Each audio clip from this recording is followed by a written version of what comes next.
আসসালামু আলাইকুম, সবাইকে স্বাগত লাকি লাইফস্টাইল 24-এ। আজকে আমি বানাবো লেবুর আচার। আপনারা দেখতেই পাচ্ছেন লাকি আপু এতগুলো লেবু কী করবে তাই তো ভাবছেন। আজকে আমি সারা বছর কিভাবে আপনারা লেবু খাবেন, লেবুর আচার খাবেন, মুখের স্বাদ বাড়বে এই আচারটা, আমি সেই রেসিপিটা নিয়েই আপনাদের সামনে হাজির হয়েছি। আমি লেবুগুলো একদম সুন্দর করে লেবুর রস নিংড়ে নিচ্ছি। লেবু আর কাঁচামরিচ দুটোই আমাদের শরীরে কিন্তু ভীষণ উপকারী। লেবুতে আছে ভিটামিন সি, যা রোগ প্রতিরোধ ক্ষমতা বাড়ায়, হজমে সাহায্য করে আর শরীরটাকে ফ্রেশ রাখে। তাই এভাবে আপনারা আচারগুলো বানাবেন। আমি যেই প্রসেস দেখাচ্ছি সেম টু সেম প্রসেসে আচার বানালে অবশ্যই অনেক মজা হবে। আমি কাঁচামরিচ কিছু আস্ত দিব, কিছু ভেঙে দিব। আমি কাঁচামরিচগুলো দিয়ে দিচ্ছি।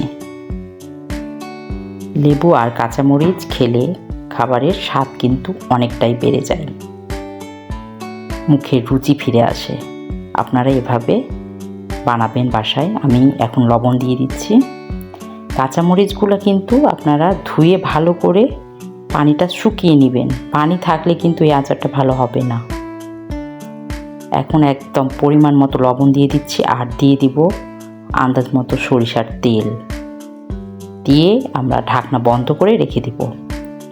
মাঝে মাঝে রোদ্রে দিতে হবে, কিন্তু রোদ্রে যত দিবেন এই আচারের স্বাদটা আরও বেশি বেড়ে যাবে।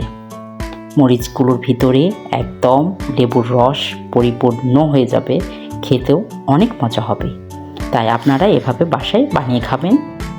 আর আমার রেসিপিটা যদি ভালো লাগে অবশ্যই আমার সাথে থাকবেন, পাশে থাকবেন। ধন্যবাদ।